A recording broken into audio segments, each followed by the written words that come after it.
The secret to a perfect short rib grilled cheese isn't the short rib. I mean, the rib is important.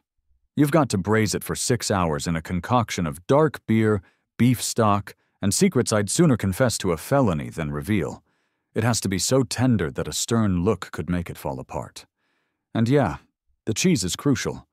A sharp, nutty Gruyere layered with a low-moisture mozzarella for that perfect, Instagram-worthy cheese pull.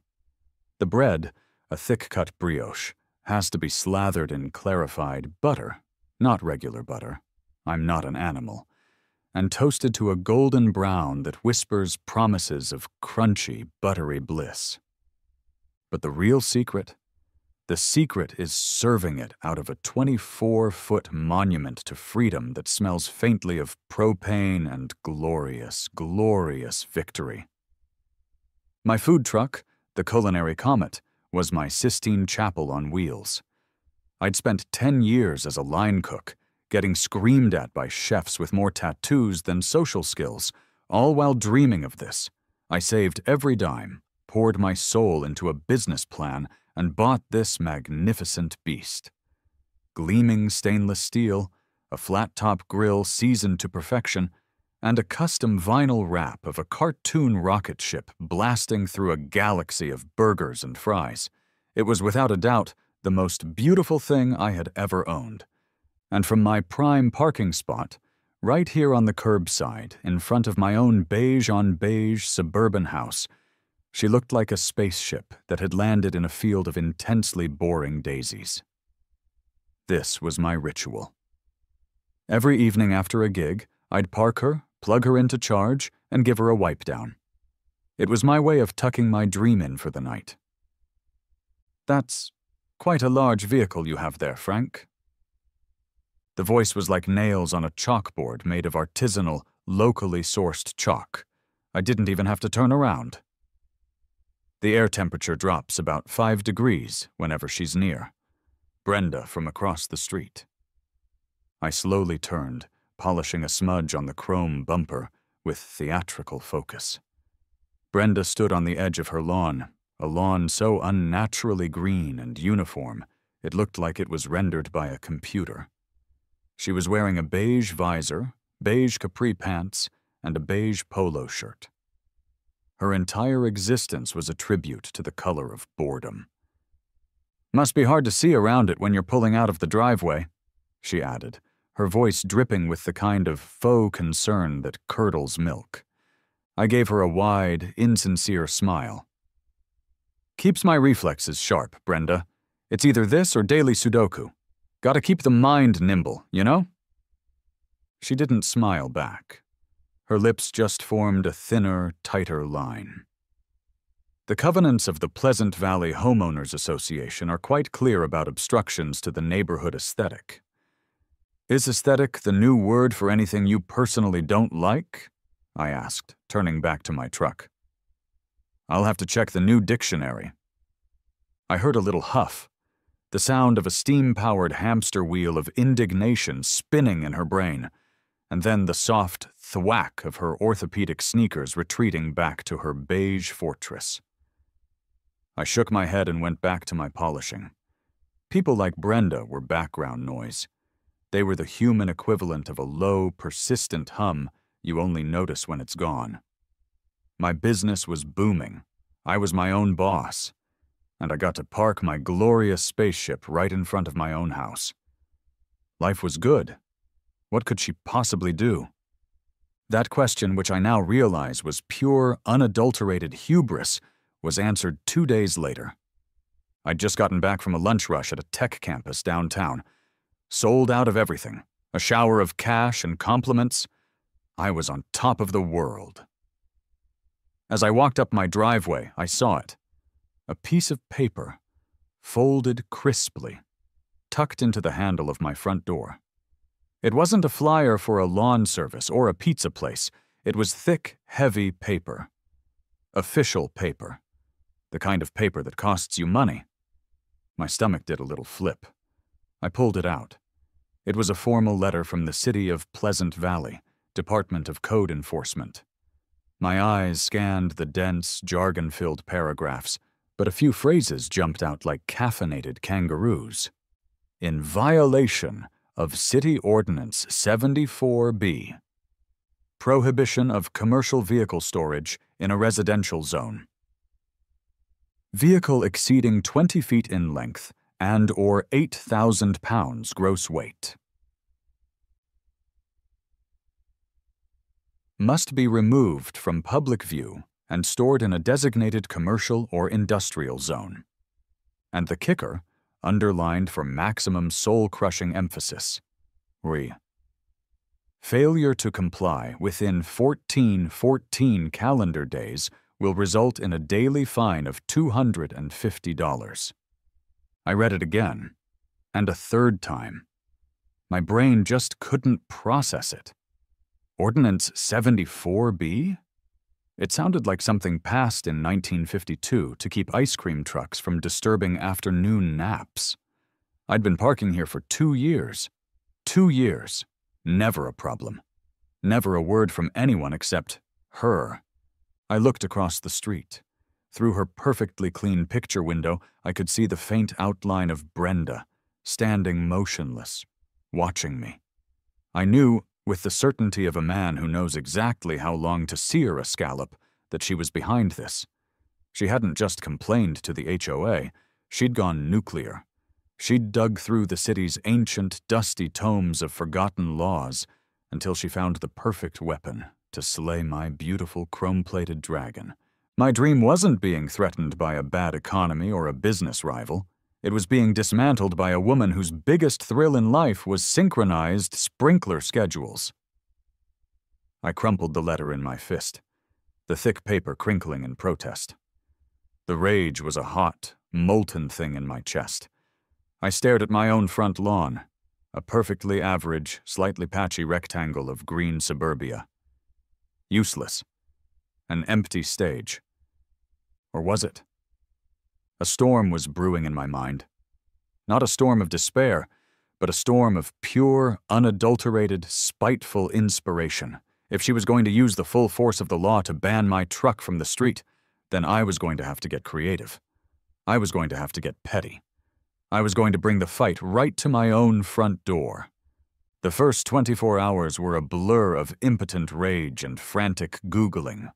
I paced my living room, the crumpled letter from the city smoothed out on my coffee table like a declaration of war. My laptop screen was a graveyard of dead-end search queries. Commercial vehicle parking loopholes. Fight City Hall ordinance. How to legally annoy your HOA president.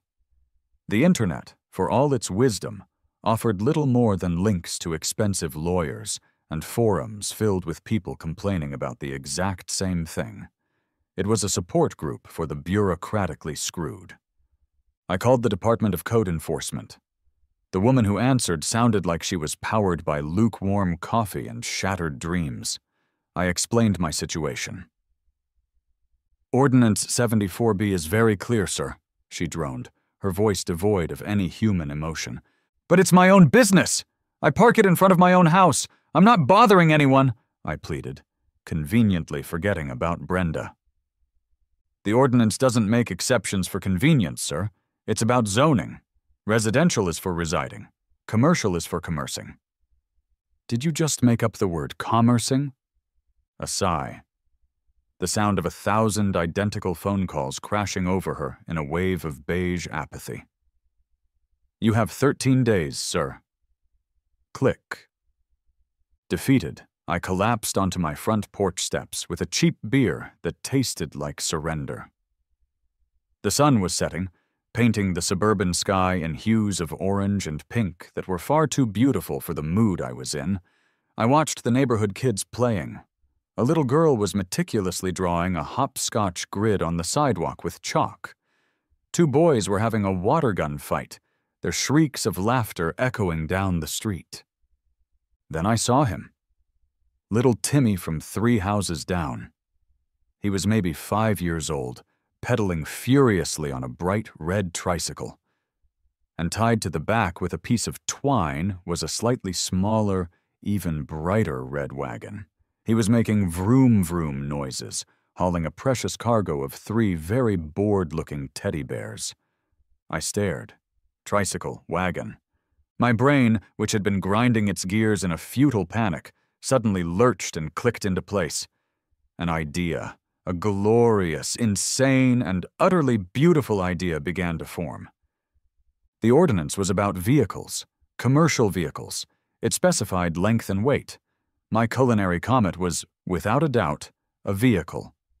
But what about something that wasn't? What about something that didn't have an engine? What about something so small, so fundamentally non-vehicular, that it fell through the cracks of their stupid, archaic rules? And where could I operate this non-vehicle? Not on the street. That was enemy territory. Not on the sidewalk. That was a public right-of-way. But what about my own property? My lawn? My 20 by 30-foot patch of American soil? The city had no jurisdiction there, not for something like this. The HOA might have rules about sheds and flamingos, but was there anything in the 3-inch thick binder of covenants about food service? It was a loophole. A tiny, beautiful loophole lined with ketchup and mustard. I bolted inside, my beer forgotten on the step. I practically ripped my laptop off the coffee table, fingers flying across the keyboard. I wasn't searching for lawyers anymore. I typed, "Used hot dog cart for sale." The screen filled with possibilities. There were shiny, new, expensive ones. And then there were the others. The ones with history. The ones with character. One listing in particular caught my eye. The price was suspiciously low. The pictures were blurry. The description read, "Classic hot dog cart, works good, comes W/umbrella, must pick up." It was perfect. I grabbed my phone and dialed the only person who would understand the sheer, unadulterated genius of this plan. "Sal's House of Fix-It, grumpy old man department," a gravelly voice answered. Sal lived 4 houses down. He was a 75-year-old retired handyman who spent his days tinkering in his garage and waging a quiet, one-man war against the HOA by planting sunflowers that were technically 2 inches taller than the bylaws allowed. "Sal, it's Frank. Am I crazy?" "Probably," he said without missing a beat. "What's the plan?" I laid it all out. The letter, the ordinance, Brenda's smug satisfaction, the tricycle, the wagon, the beautiful, spiteful idea of setting up shop on my own front lawn. I expected him to laugh, to tell me I was nuts. There was a long pause on the other end of the line. I could hear him chewing on something, probably a toothpick. "So, let me get this straight," he finally said, his voice slow and deliberate. "You're gonna fight a municipal government and a power-mad HOA president by selling wieners out of a cart on your lawn." "That's the gist of it, yeah?" Another pause. Then, a low chuckle rumbled through the phone. "Son," he said, and I could hear the grin in his voice. "That's the most sane thing I've heard you say all week. Need help wiring the propane?" I felt a surge of adrenaline, of pure, righteous purpose. This wasn't just about my business anymore. This was about principle. It was a declaration of independence.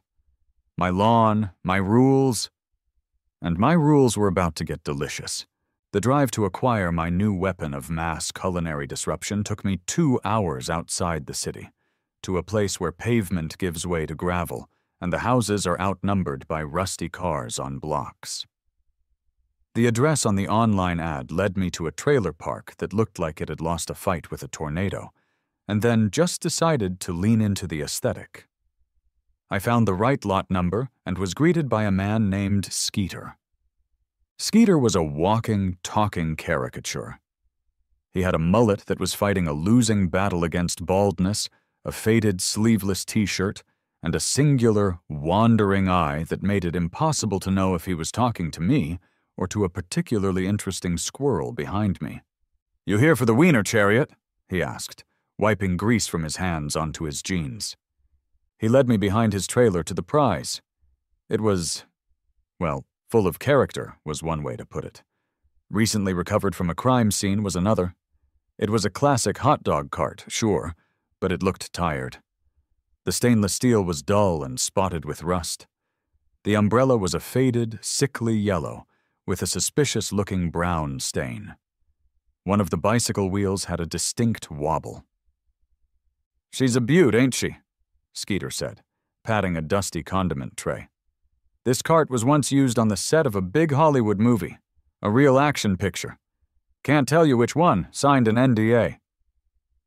I was pretty sure the only action this cart had seen was being a key piece of evidence in a health code violation hearing. But the propane tank was decent, the steam trays were intact, and the price was right. "I'll take it," I said. The transaction involved a crumpled wad of cash and Skeeter's solemn promise that the wobble just adds to the charm. Getting it home was an adventure in itself, the wobbly wheel making the whole thing shimmy on the small trailer I'd rented. I felt less like an entrepreneur and more like a getaway driver in the world's slowest, most pathetic heist.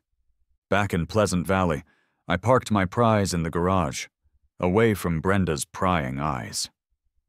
The next phase of the operation required a specialist. My lawn was a lumpy mess, not exactly a stable foundation for a hot food enterprise. I needed a small, professional-looking stone patio. I found a local contractor whose website promised good vibes and great patios. His name was Chet. Chet arrived the next day in a pickup truck that looked like it ran on peace, love, and rust. He was a man in his late 20s with a long, sun-bleached ponytail, Birkenstock sandals, and an air of profound calm, as if he'd just finished a 3-day meditation retreat. I walked him to the front lawn and laid out my vision. "So I need a small patio right here," I said, pointing. "Maybe 6 by 6, flat, level, and I need it fast. Like by Friday?" Chet squinted, not at the lawn, but at the sky. He took a deep, thoughtful breath. "You know, the Romans, they didn't rush their patios, Frank," he said, his voice slow and melodic. "And look how long those lasted. You can't force the stones, man. You gotta listen to 'em. Let the vibe guide us." I was pretty sure the only vibe the stones were giving off was, "We are rocks." But I was desperate. "Okay, Chet, just let the vibe guide you with some degree of urgency, please." While Chet began his geological meditation, I got to work. I spent a full day scrubbing, polishing, and sanitizing the Wiener Chariot. I replaced the sketchy umbrella with a big, bright red one.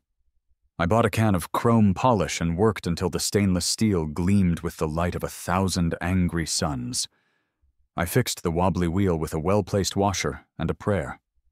I christened her the Freedom Frank. Then came the grand opening. It was a Saturday. I wheeled the Freedom Frank out of the garage and onto the patch of lawn Chet had designated as the future patio's spiritual home.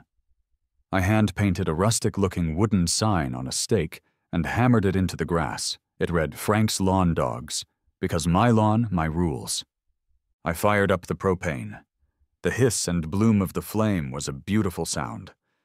I filled the steam trays, laid out a row of high-quality all-beef hot dogs, and arranged my toppings: mustard, ketchup, relish, chopped onions, chili, and cheese.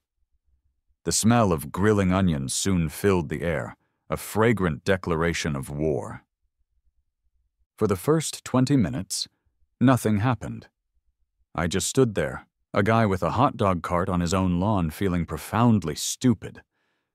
Then, a screen door creaked open.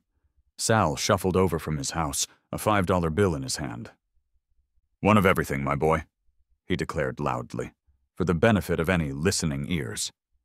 He became my first customer, taking his chili cheese dog and sitting in a lawn chair I'd set up, eating it with exaggerated delight. His performance worked. A few curious kids on bikes stopped, drawn by the smell. A young couple out for a walk bought 2. Soon, I had a small but steady line of intrigued neighbors. It was working. The sheer, bizarre audacity of it was a marketing plan in itself. And then she appeared. Brenda emerged from her front door like a general surveying a battlefield. She marched across her perfect lawn, across the street, and stopped at the edge of mine, her arms crossed, her face a perfect mask of controlled rage. "Frank," she said, her voice dangerously calm. "What is this?"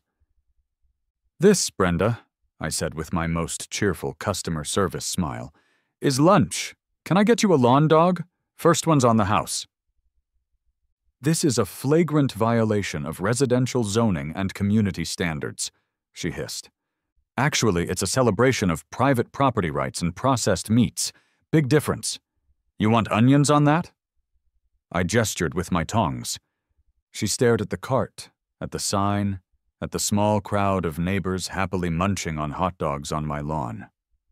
She was processing, calculating, her brain searching for the correct ordinance to cite. But for the first time, she seemed to be at a loss. She was on my turf now, literally. "This isn't over," she whispered, a promise and a threat all in one. She spun on her heel and marched back to her house. I watched her go, then turned back to my grill. A kid asked for extra cheese. I smiled a real smile, the first one in days.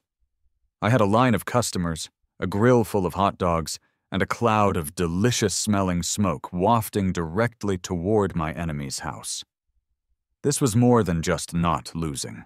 This felt like winning. The victory high lasted for exactly 48 hours. It was a beautiful, sun-drenched Monday afternoon. Business was brisk. I'd established a rhythm. The after-school rush was my sweet spot, kids with allowance money, and parents too tired to cook. Sal had taken to acting as my unofficial maitre d', holding court from his lawn chair and telling anyone who would listen about the historical significance of the hot dog in the fight for American liberty. Chet the contractor had successfully dug a single, perfectly cylindrical hole, and was now spending a lot of time staring into it, presumably communing with the soil. I was in the middle of explaining the complex flavor profile of my signature chili when I saw it. A black and white patrol car, cruising slowly down our street. It moved with a kind of predatory laziness, like a shark that knows the swimmers aren't going anywhere. It pulled up and parked directly across from my house, not in front of Brenda's, but not in front of mine. It was a neutral, observational position. The neighborhood, which had been buzzing with the low hum of lawnmowers and happy chatter, went silent. Curtains twitched. A kid who was about to bite into a hot dog froze mid-motion. My heart hammered against my ribs. This was it, the inevitable escalation. Brenda hadn't just called the HOA this time. She'd called in the cavalry. 2 officers got out. One was older, with a graying mustache and a weary look in his eyes that suggested he'd seen every form of human stupidity the suburbs had to offer. The other was a rookie, young, earnest, and with a notepad already in his hand.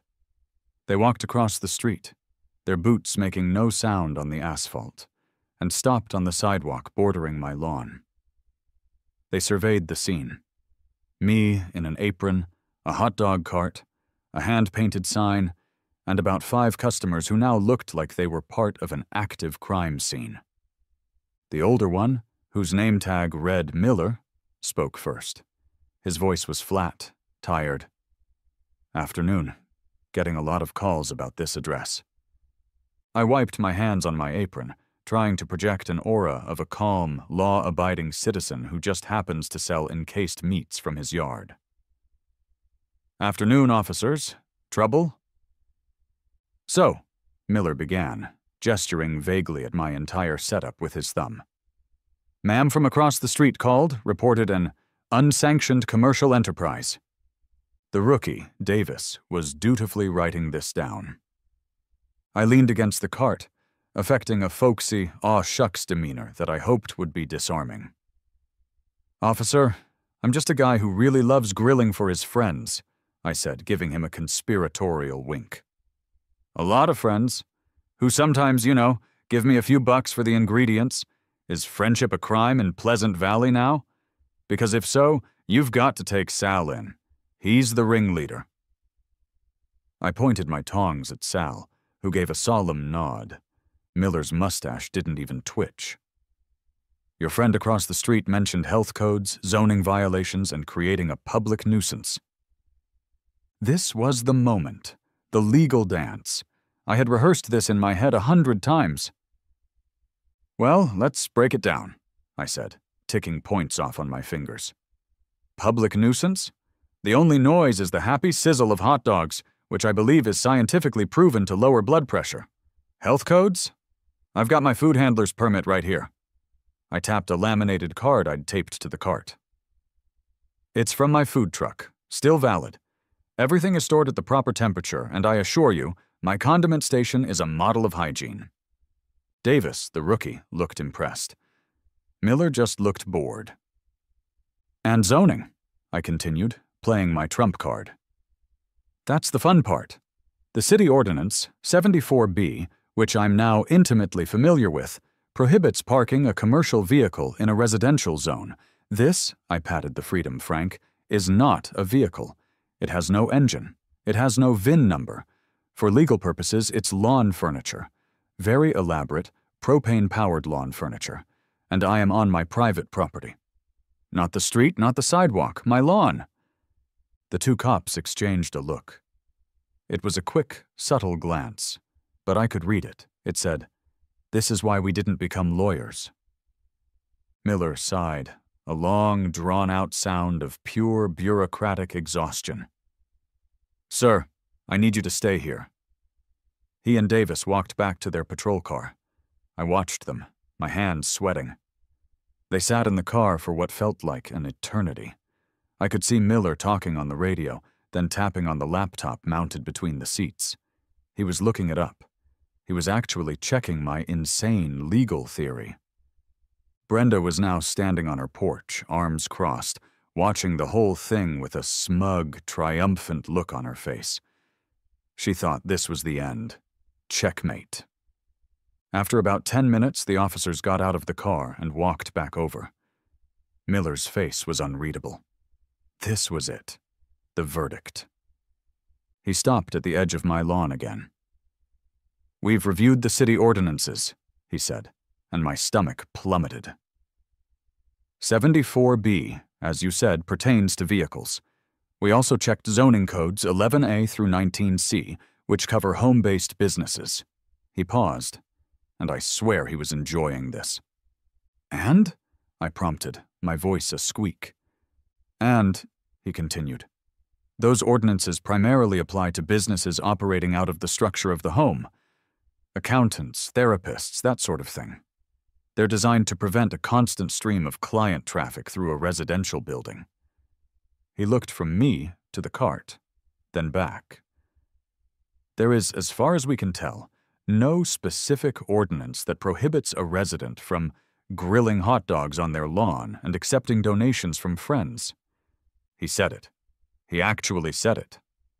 "So," he concluded, "technically, you're not breaking any city codes we can see. It's not a structure, it's not a vehicle. It's lawn furniture that serves food." I could have kissed him. I settled for a beaming, relieved smile. "Glad we could clear that up, officer. Can I offer you two some of this illegal, delicious lawn furniture food? On the house?" A tiny flicker of a smile touched Miller's lips. "We're on duty. Just keep the noise down, and make sure your friends aren't blocking driveways." He turned to go, then stopped and looked back at me. "And for the record," he said, his voice low, "my wife's sister lives in a neighborhood with an HOA. I get it." They got in their car and drove away. I looked across the street. The smug, triumphant look on Brenda's face had been replaced by one of pure, unadulterated shock and fury. Her mouth was a perfecto of disbelief. She stared at me, then at the departing police car, then back at me. I gave her a little wave with my tongs. She spun around and slammed her front door so hard I thought the windows would rattle. A cheer went up from my small crowd of customers. Sal let out a whoop and slapped his knee. I felt 10 feet tall. I hadn't just sold some hot dogs. I had taken on the law, armed with nothing but a technicality and a cart named Skeeter sold me. And I had won. The war wasn't over, not by a long shot. But I had just won a major battle. Beating the city police was like poking a hornet's nest with a stick. Beating Brenda was like dropping that nest into a paint shaker and hitting the frappe button. She had been publicly thwarted, her authority undermined on my front lawn for the entire neighborhood to see.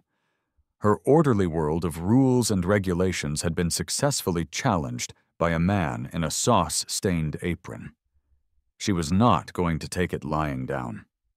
Thwarted by municipal law, Brenda retreated to her own personal kingdom, her fortress of petty tyranny, the Pleasant Valley Homeowners Association. And from within its beige-carpeted walls, she unleashed hell. The letters started arriving the next day. They weren't from the city this time.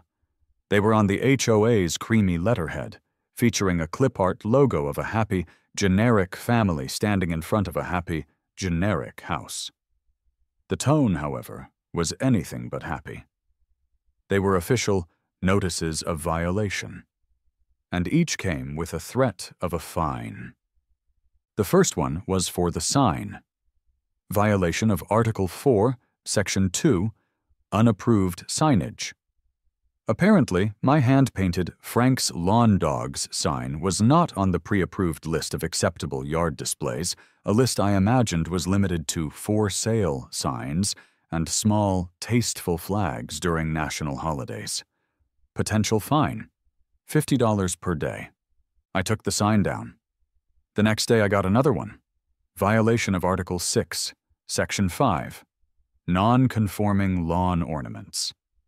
It seemed the Freedom Frank itself was considered an unapproved ornament, much like a garden gnome or a plastic flamingo, only larger and capable of producing a delicious chili dog. Potential fine, $75 per day. The day after that, the most creative one yet. Violation of Article 2, Section 1, excessive foot traffic on a residential lawn. My customers, my happy, paying friends, were apparently causing undue wear and tear on my personal turf. Brenda had weaponized grass. Potential fine, $100 per day. This was death by 1,000 paper cuts. She knew she couldn't shut me down with one big rule, so she was going to bleed me dry with a dozen small ones. I couldn't ignore the fines. They were attached to my property records.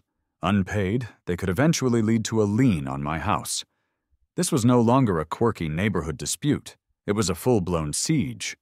Her final move was to call an emergency HOA meeting. An email went out to the entire neighborhood. The subject line, in all caps, read, "Urgent discussion regarding commercial activity and community standards."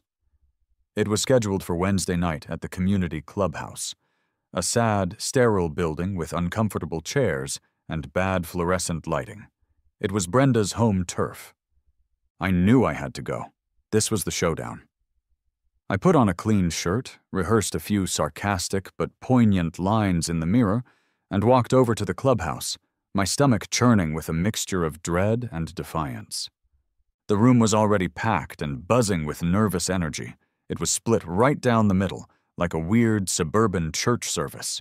On the right side sat the Brenda-ites, older residents, pearl-clutching busybodies, and people who genuinely believed that a hot dog cart was the first sign of the coming apocalypse. On the left sat my people. Sal was there in the front row, looking like a proud father. The young couple who were my first customers were there, along with several other families who enjoyed the convenience and novelty of my operation. In the back, I saw Chet, the contractor, leaning against a wall, looking as serene as a Buddhist monk. I wasn't sure what he was doing there, but I was glad to see him. Brenda stood at a podium at the front, looking regal and severe. She banged a small gavel. "This emergency meeting of the Pleasant Valley HOA is now in session," she announced. "The sole topic of discussion is the ongoing unsanctioned commercial operation being conducted at 124 Willow Creek Lane." She launched into a prepared speech, her voice ringing with rehearsed indignation. She talked about preserving the residential character of our community. She talked about property values. She talked about strangers and unpredictable traffic. She made it sound like I was running a meth lab, not a hot dog stand. Then she opened the floor for comments. A man from her side of the room stood up. "I'm worried about the precedent this sets," he squawked. "If he can sell hot dogs, can my neighbor start changing oil in his driveway? Where does it end?" A woman from my side stood up. "Frankly, my kids and I love it," she said. "It's fun. It's brought more people out of their houses and talking to each other than anything else in the 2 years I've lived here." The room devolved into a volley of complaints and compliments. It was a war of anecdotes. Finally, Brenda pointed a finger at me. "Mr. Rizzo, do you have anything to say in your defense?" The room went quiet. All eyes were on me. I walked to the front, my heart pounding. I stood before them, not as a business owner, but as a neighbor. "Defense?" I started, my voice a little shaky. I didn't realize my lawn was on trial. A few people on my side chuckled. "Look, I'm not trying to turn our street into a carnival midway. I'm a guy who had a business, a legitimate, licensed, tax-paying business that got taken away from me because of a rule from the Stone Age that one of my neighbors," I glanced at Brenda, "was kind enough to point out to the city." I took a deep breath. So I found a way to keep working, a way to keep paying my mortgage, on my own property. And yeah, it's unconventional. But since when is that a crime? This isn't about property values. If it were, we'd be talking about the house on the next block that's been painted 3 different shades of purple. This isn't about traffic. It's about control. I looked directly at Brenda. This is about one person's need to control everyone else's lives, to make sure every lawn, every house, every person fits into her perfect, boring, beige box. She wants our neighborhood to be a beige, lifeless museum. I, for one, think it could use a little more mustard. The left side of the room erupted in applause. The right side looked scandalized. Brenda's face was pale with fury. She banged her gavel repeatedly. "Order! Order! That is quite enough!" After I sat down, I saw Chet making his way out. He stopped by my chair and put a hand on my shoulder. "People are like concrete, Frank," he whispered, his voice an oasis of calm in the chaos. "You pour 'em in a mold when they're young, and they just get harder and more cracked as they get old. Can't change 'em. Just gotta work around 'em." He gave my shoulder a squeeze and slipped out the door. Brenda called for a vote. Not on me specifically, but on a motion to levy all applicable fines as outlined in the covenants against property 124 Willow Creek Lane until all violations cease. It was a landslide. All the Brendaites voted yes. All my supporters voted no, but they were outnumbered. The motion passed. I was officially at war with the HOA. The fines would start tomorrow. Every day I operated, I would be going deeper into debt. Brenda stood at the podium, a thin, triumphant smile on her face. She thought she had me.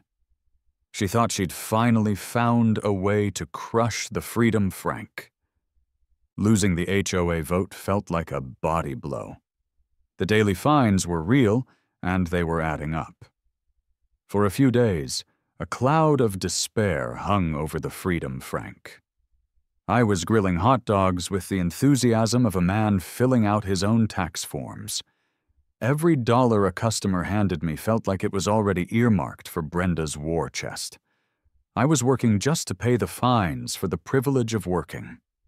It was a perfect, soul-crushing loop of suburban misery. I was ready to give up, to sell the cart, put my house on the market, and move to a remote cabin with no neighbors and no rules about lawn ornaments. Sal tried to cheer me up. "Don't let the bastards get you down, kid," he'd say. Chet, who had now successfully laid 3 entire patio stones, offered his own brand of wisdom. "The universe is testing you, Frank. It wants to see if your spirit is as strong as a properly cured concrete foundation." It wasn't helping. Then, on a particularly bleak Thursday afternoon, my salvation arrived in the form of a 20-something with a laptop and a sense of righteous indignation. She was a student from the local community college and ran a small but popular blog called Pleasant Valley Unfiltered. She'd heard about the HOA meeting from one of my supporters. "So let me get this straight," she said, sitting in one of my lawn chairs, typing furiously as I recounted my saga. "They banned your truck, you started a hot dog stand on your lawn, the cops said it was legal, and now the HOA is fining you into oblivion for having a cool sign and too many friends?" "That about sums it up," I said glumly. She published the story that night. The headline was, "The Weiner War of Willow Creek Lane, How One Man's Hot Dog Stand is Fighting Hoa Tyranny." I didn't think much of it. It was just a local blog. I was wrong. The story was like a match thrown on a pile of dry, angry leaves. It got shared on Facebook, then Twitter. Someone started a Team Frank Facebook group. By the next morning, my little neighborhood squabble had become a local phenomenon. The first sign that things had changed was the line. On Friday, it wasn't just my neighbors. It was people from all over Pleasant Valley. They'd read the article. They came not just because they wanted a hot dog, but because they wanted to support the cause. They all had their own stories of petty HOA tyrants and ridiculous rules. I wasn't just Frank the hot dog guy anymore. I was a symbol. I was the patron saint of people who'd been told their basketball hoop was the wrong color. Then the news showed up. A van from the local Channel 8 News pulled up, and a reporter with impossibly white teeth and perfect hair started setting up a camera on the sidewalk. "Frank Rizzo?" she asked, microphone in hand. "We'd love to get your side of the story." The interview was a blur. I just told the truth, seasoning it with a little bit of the sarcasm that had become my trademark. I talked about my dream, about the culinary comet, and about the sheer absurdity of being fined for a lawn ornament that also happens to serve a fantastic chili dog. I made sure to get the Freedom Frank in the shot, gleaming in the afternoon sun. I even introduced my new menu items. The Brenda Bratwurst, extra salty. The HOA violation, a chili dog so messy it's a crime. And the C&D dog, cease and desist, with extra relish. The news segment was a masterpiece of local news drama. They edited my interview, full of passion and humor, against a clip of Brenda, who had foolishly agreed to speak with them. She stood on her porch, stiff and angry, and came across as a villain from a Disney movie. "This is a community of standards," she said, her voice tight with rage. "We have rules for a reason. This circus is destroying the very fabric of our neighborhood." The camera then cut to a shot of a dad laughing as his daughter got chili all over her face, followed by a shot of Sal holding court with a group of smiling customers. The contrast was devastating for her, and glorious for me. The story went viral, at least on a local level. My business exploded. I was selling hundreds of hot dogs a day. I had to hire a neighborhood teenager, a kid named Kevin, just to handle the drinks and the money. The Team Frank Facebook group swelled to over 1,000 members. People were leaving 5-star reviews on Google for a business that didn't technically exist. But with great celebrity comes great scrutiny. The Weiner War was no longer a secret. It was the talk of the town, and now it was on the radar of the one group more powerful than the HOA, the Pleasant Valley City Council. A week after the news report aired, another official letter arrived. This one wasn't a violation notice. It was an invitation. The City Council, facing a barrage of calls and emails from both sides of the issue, had decided to formally address the controversy. They were adding an emergency item to their next public meeting agenda: a discussion and potential vote on residential commerce and zoning clarifications. The final showdown was set. It wasn't going to be decided in the clubhouse or on my lawn. The fate of the Freedom Frank and my future as the lawn dog guy was going to be decided at City Hall. The Pleasant Valley City Council meeting room was exactly as you'd picture it: wood-paneled walls, uncomfortable wooden benches, and the faint smell of old paper and stale coffee. But tonight, it wasn't the usual sleepy affair with 3 bored citizens complaining about a pothole. Tonight, it was a circus, and I was the main attraction. The place was packed to the gills.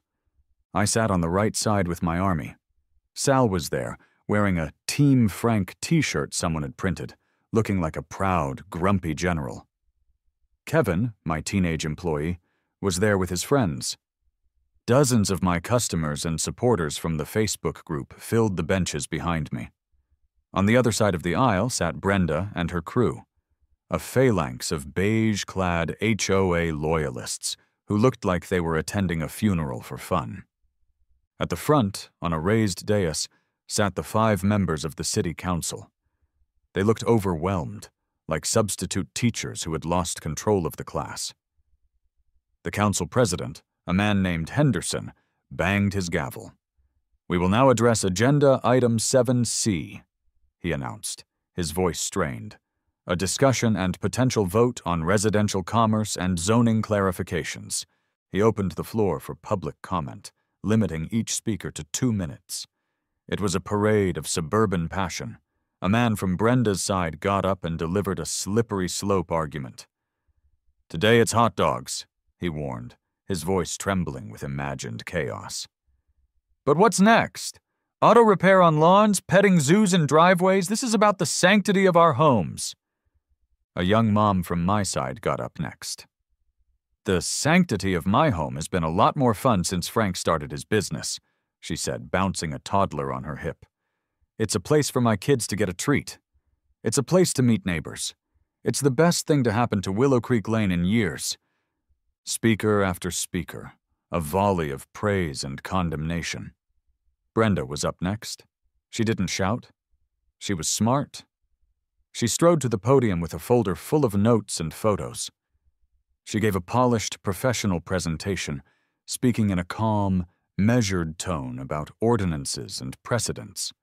She showed pictures of cars parked down the street, of the line of people on my lawn.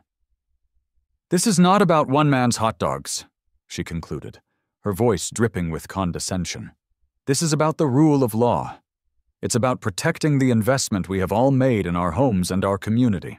Allowing this sets a dangerous precedent that will erode the very foundation of what makes Pleasant Valley a desirable place to live." She was good. I had to give her that. She sounded reasonable, even as she was trying to destroy my life. Then, Henderson called my name. "Mr. Rizzo?" My heart felt like it was trying to beat its way out of my chest. I walked to the podium, my hands slick with sweat.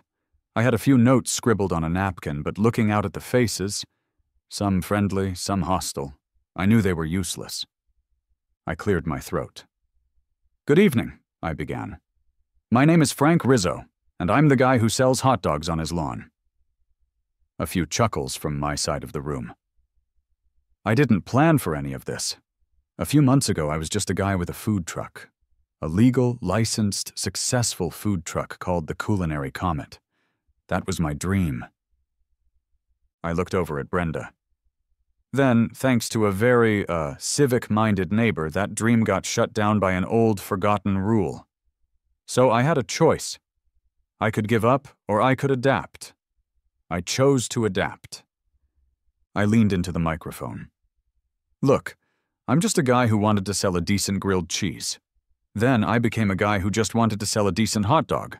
All I've learned through this whole ridiculous mess is that rules are supposed to protect people, not just control them. Is my hot dog cart really hurting anyone? Is the sound of kids laughing on my lawn really a threat to property values?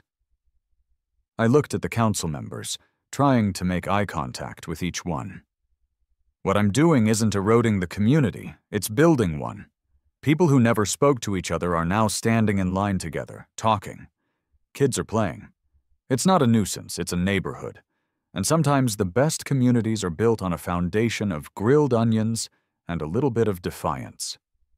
Thank you. I walked back to my seat, my legs feeling like jelly. The room was silent for a moment. Then my side erupted in applause. Henderson banged his gavel for order. "Thank you, Mr. Rizzo," he said. He looked down the line at his fellow council members. The council will now vote on a motion to direct city staff to draft a new ordinance prohibiting this type of enterprise, or, if the motion fails, to explore creating a permit for it.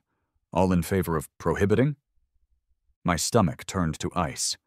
This was it. 2 council members immediately raised their hands. Brenda's allies. 2 others kept their hands down. My hope flickered. It all came down to the 5th councilman, a notoriously grumpy old man named Arthur Crowley, who was famous for voting no on everything. He hadn't said a word all night. He just sat there, scowling. He slowly, deliberately raised his hand. My heart didn't just sink, it plummeted, taking a scenic tour of my shoes on its way to the floor. 3 hands. That was it. It was over. All this fighting, all this absurdity, for nothing. I could feel the triumphant smirk radiating from Brenda's side of the room. Sal put a comforting hand on my shoulder, a silent gesture of commiseration. Then, something strange happened. Councilman Crowley, the grumpy one whose raised hand had sealed my doom, cleared his throat. The sound was like gravel in a blender. "Mr. Henderson," he rasped, his hand still in the air. "Just to be clear, we're voting aye to prohibit?" "That is correct, Arthur," Henderson said, looking confused. Crowley slowly lowered his hand. "Oh, then I vote nay," he grumbled. "Misunderstood the motion. Too much legal jargon." The entire room went silent. A confused murmur rippled through the benches. Henderson blinked. "So, to be perfectly clear, Arthur, you are voting against the motion to prohibit?" Crowley glared at him. "The boy's got backbone," he muttered, loud enough for the front rows to hear. "Fought the city, fought the HOA. Reminds me of me, back when I had a decent prostate. And frankly, I went by his house last week. The chili dog was excellent. I vote nay." The vote was now 2-3. The motion to prohibit failed. A beat of stunned silence, and then my side of the room exploded. It was a roar of pure, unadulterated joy. People were cheering, hugging, high-fiving. Sal slapped me on the back so hard I almost coughed up a lung. I was in shock, a wide, goofy grin spreading across my face. I'd been saved by a cranky old man and the power of a good chili dog. Henderson, looking relieved to have this over with, banged his gavel. "The motion fails. City staff is hereby directed to explore the creation of a new micro-enterprise home-based hospitality permit. Meeting adjourned." The aftermath was a blur. My supporters mobbed me, clapping me on the shoulder. The news reporter shoved a microphone in my face, and I think I said something intelligent, but I can't be sure. Out of the corner of my eye, I saw Brenda. She wasn't angry anymore. She just looked deflated. Her shoulders were slumped. Her army of supporters was already shuffling out, abandoning their defeated queen. She stood alone for a moment, then turned and walked out of the room without a word. The celebration moved from City Hall to its natural home, my front lawn. It was a full-blown block party. Someone brought a cooler of beer. Music played from a portable speaker. And at the center of it all, I fired up the Freedom Frank and handed out free victory dogs to everyone. Chet was there, admiring his now finished patio, which was, I had to admit, a masterpiece of level stonework. "See, Frank?" he said, handing me a beer. The vibe guided us to glory. Weeks later, a new normal settled in. I was the proud holder of Pleasant Valley's first ever micro-enterprise home-based hospitality permit. It had a few rules. I had to close by 8 p.m. and pass a yearly health inspection, but I was 100% legitimate. Business was steady, a perfect mix of neighbors and lawn dog tourists. One quiet afternoon, I was at the cart, grilling up some onions. I saw Brenda across the street, getting her mail. We hadn't spoken since the council meeting. On a whim, I put a plain hot dog on a fresh bun, no toppings, and walked across the street. She watched my approach with wary, narrowed eyes. I held it out to her. "Truce offering?" She looked at the hot dog like it was a live snake. Then she looked at me, and for a split second, I saw something unreadable in her eyes. Not anger, maybe just exhaustion. "The city ordinance on unsolicited food offerings is quite clear, Frank," she said, her voice flat. She turned without another word and walked back into her perfectly beige house, slamming the door behind her. I shrugged and walked back to my cart. Some people never change. I took a bite of the hot dog myself. It was delicious. I looked at my lawn, no longer just a patch of grass, but the foundation of my strange, wonderful, unexpected business. I looked at my glorious, ridiculous cart. This wasn't the dream I started with, parked in its gleaming food truck. It was smaller, sillier, and a whole lot more trouble. But it was mine. I hadn't just saved my livelihood. I'd accidentally built a community around it. And I learned that sometimes the best way to live your dream is to be willing to fight for it, even if it means fighting a war with a hot dog cart on your own front lawn. I was Frank Rizzo, the lawn dog guy, the undisputed, undefeated king of my cul-de-sac.